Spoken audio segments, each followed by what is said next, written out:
Olá, boa noite, Cristina. Boa noite, Manuel Gregório, e boa noite a todos os compatriotas que nos estão a ouvir nas ondas da Rádio Arc-en-Ciel.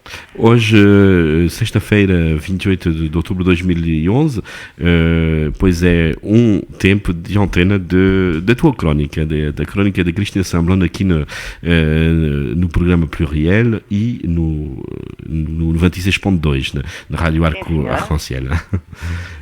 Há uma atualidade que foi ontem uma cimeira europeia, da qual nós pensámos falar esta noite, não é? Exatamente. É uma cimeira europeia, nós temos mesmo de dizer que no espaço de 3 dias houve 2 cimeiras europeias.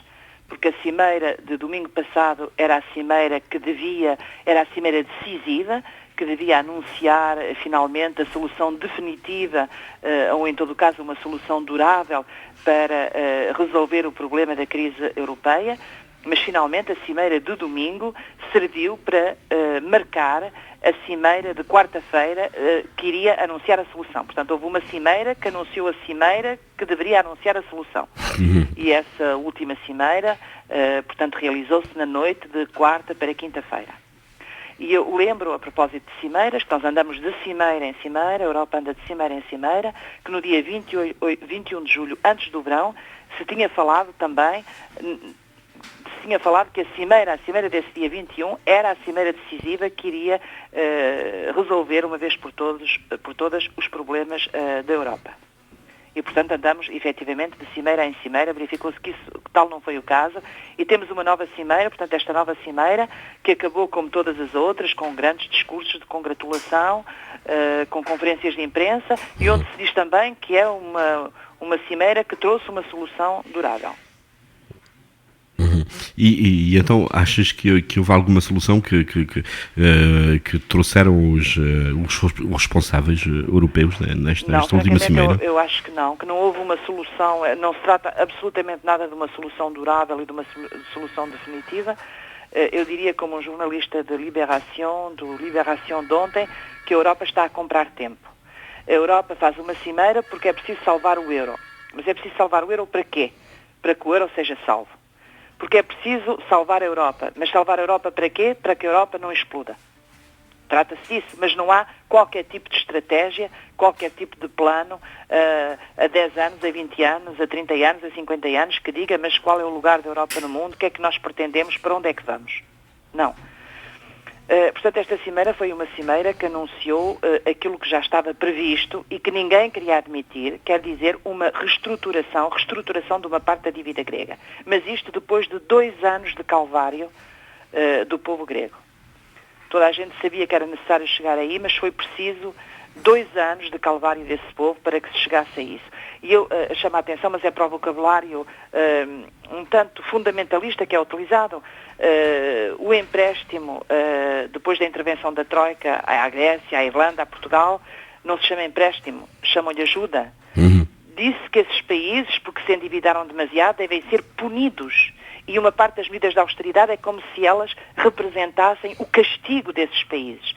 E agora não se fala em reestruturação da dívida, que é isso que se fala, em vocabulário económico, nomeadamente, fala-se em perdão, perdoa-se a dívida. Portanto, nós estamos aqui num vocabulário de culpados e de predicadores, portanto, de culpados e de pessoas que estão dispostas a perdoar ou a não perdoar aos culpados. Exatamente. E a castigá-los. Portanto, é interessante ver este tipo de vocabulário. Eu não sei se tu ouviste o discurso do presidente francês Sarkozy ontem à noite, que aparentemente queria dizer que todos nós, vivendo em França, éramos também culpados da crise. Éramos culpados da crise. Éramos culpados da crise, certamente. Éramos culpados da crise porque gastamos demasiado, gastamos acima dos nossos meios, não é? Ora bem, somos culpados da crise, que eu saiba, a crise teve origem, a crise não é uma crise da dívida pública, isso é importante estar sempre a batalhar nisso, contrariamente ao que os mídias dizem, contrariamente aos que os governantes dizem, não se trata de uma crise da dívida, não se trata de uma crise da dívida pública, da dívida soberana, trata-se de uma crise financeira que desplotou nos Estados Unidos e que se contagiou ao resto do mundo E essa crise financeira, para colmatar, para atenuar os efeitos dessa crise financeira, houve transferência de fundos públicos para a economia, nomeadamente para o setor bancário. Portanto, as dívidas públicas cresceram de forma exponencial por causa dessa intervenção dos dinheiros públicos na esfera privada. Portanto, a culpa, não vejo que a culpa seja minha, tua ou nossa. A culpa não é das populações. Esta dívida não tem nada a ver com as populações não são culpadas disto. Mas as populações estão a pagar os efeitos disto.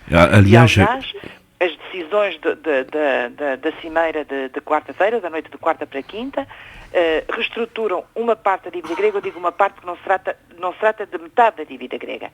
Trata-se de metade da dívida bancária grega. Mas se nós refletirmos sobre a dívida grega no seu conjunto, trata-se apenas de um quarto da dívida grega. E eu insisto sobre o facto de que hoje os juros da dívida soberana grega a 2 anos ultrapassavam os 78%. Portanto, eu pergunto como é que um país pode sair da situação de recessão em que está a pagar juros de 78,300 e tal por cento. É impossível, é um estrangulamento. Mas, para voltar atrás, portanto, há esta reestruturação da dívida pública, que chamam perdão, mas em troca de um plano, em troca de uma hiperausteridade para o povo grego e, finalmente, há programas, são previstos programas de hiperausteridade em todos os países europeus. Temos o caso dos países periféricos como Portugal, temos o caso da Irlanda, mas temos também agora o caso da Itália, e o caso da França, com a humilhação pública que foi feita do presidente, do primeiro-ministro italiano, do Berlusconi.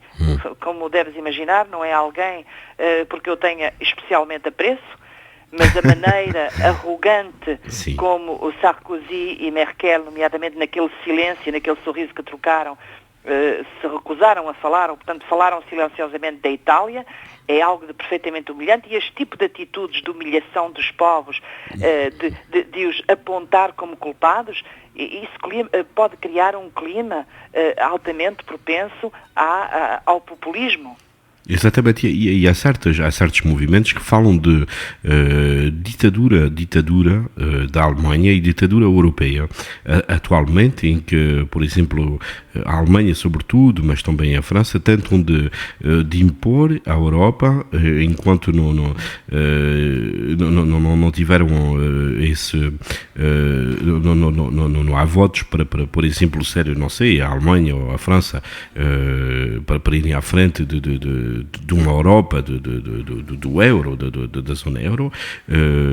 Há estas cimeiras que nos saem subitamente líderes e que impõem o seu ponto de vista. Exatamente, que o põe, e agora até o assunto que estás a evocar é extremamente importante, e eu lembro um artigo que li de João Ricardo Vasconcelos, onde ele diz, finalmente, de um lado nós temos os duros alemães e os algo tontos franceses, e do outro os irresponsáveis e os endividados da Europa do Sul. E então ele pergunta-se, então, e o resto da Europa? Qual o papel do resto da Europa nesta novela? Onde estão países como o Reino Unido, como a Holanda? Onde estão os pequenos países como o Luxemburgo, como Chipre, como Malta? Onde estão os países da Europa Central e da Europa de Leste, como a Polónia, a República Checa, a Eslováquia? Portanto, onde estão esses países? Dá a ideia que a Europa é constituída apenas por meia dúzia de países e há neste discurso a identificação dos bons, neste caso os bons são a Alemanha e a França, enfim, e os maus da história, as vítimas e os culpados. Há as vítimas são os bons países, são a França e a Alemanha, eu diria essencialmente a Alemanha, e os culpados, os maus, são os países, nomeadamente do Sul, Portugal, Espanha, Itália, e, portanto, há a impressão de que os bons estão a pagar pelos maus. É essa a impressão que dá. E, portanto, isto quer dizer o quê? Quer dizer que a Europa está a ser reduzida neste discurso, não quer dizer que seja sempre o caso, mas neste discurso ela está a ser reduzida a meia dúzia de Estados-membros, entre os quais não há qualquer tipo de solidariedade. Nós não vemos esses países que eu citei, nomeadamente os países da Europa Central e de Leste e os pequenos países, Nós não vemos eles pronunciarem-se, eles não se pronunciam, eles é como se estivessem nas tintas. A única preocupação que eles têm é que aquilo que está a cair agora em cima da Grécia, em Portugal e na Itália e provavelmente amanhã na Espanha, não os atinja a eles. Mas nós portugueses devemos compreender isso perfeitamente bem. Nós portugueses, quando eu digo nós portugueses, dizemos os nossos governantes, os mídia que veiculam este discurso. Nós, os portugueses, a nossa preocupação não tem sido absolutamente nada de solidariedade, nomeadamente com a Grécia, e nós estamos absolutamente próximos da Grécia. Tem sido, pelo contrário, de juntarmos a nossa voz, de nos distanciarmos da Grécia, de dizermos que não temos nada a ver com esse país, que a nossa situação é diferente, e juntamos a nossa voz ao coro daqueles que lincham a Grécia. Juntamos a nossa voz à linchagem que se faz desse país. Pois, é verdade que os médias têm feito, os médias oficiais têm feito um jogo muito, é verdade, próximo do poder, acho eu, que seja em França ou em Portugal.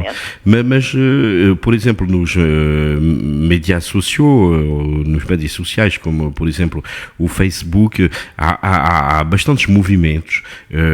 Já falámos aqui do M2M, 12M e do M15 na Espanha. M15, pois, exatamente.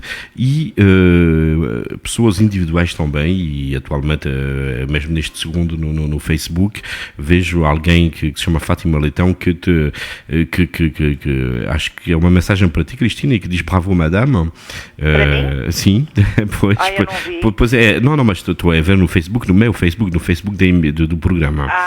Sim, exatamente. Os ouvintes que estão à escuta e que fazem parte que viagem junto da rádio. Sim. Exatamente, porque estamos em direto e também ela diz? Bravo, madame. Olha, Cristina, são 20h30, o programa é obrigado a acabar agora, neste minuto. Mas eu diria então, para acabar, que tudo isto mostra que a Europa tem de ser urgentemente repensada, reformada, tem de ser urgentemente reformada e repensada e até refundada, e que é absolutamente necessário. Portanto, esta cimeira, eu vou dizer isto muito rapidamente, esta cimeira não resolveu um problema que era fundamental, é que os Estados continuam a não poder ir financiar-se junto do Banco Central Europeu, e isso foi a força da Alemanha. A Alemanha exerceu todo o seu poder para que isso não acontecesse e, portanto, eles não se podem emancipar dos mercados financeiros. E, portanto, esta situação vai continuar. Cristina, muito obrigado pela tua análise esta noite sobre o que está a passar neste momento na Europa e no mundo acerca desta crise financeira e do que se pode dizer, do que podem dizer nossos governos e os médias, e que nós analisamos aqui numa pequena rádio associativa, mas que temos bastante gente a ouvir e a ler no Facebook. Um abraço e até daqui a 15 dias para uma nova crónica. Tchauzinho, e vamos continuar com música. O programa Mavricard vai estar no ar daqui a poucos segundos.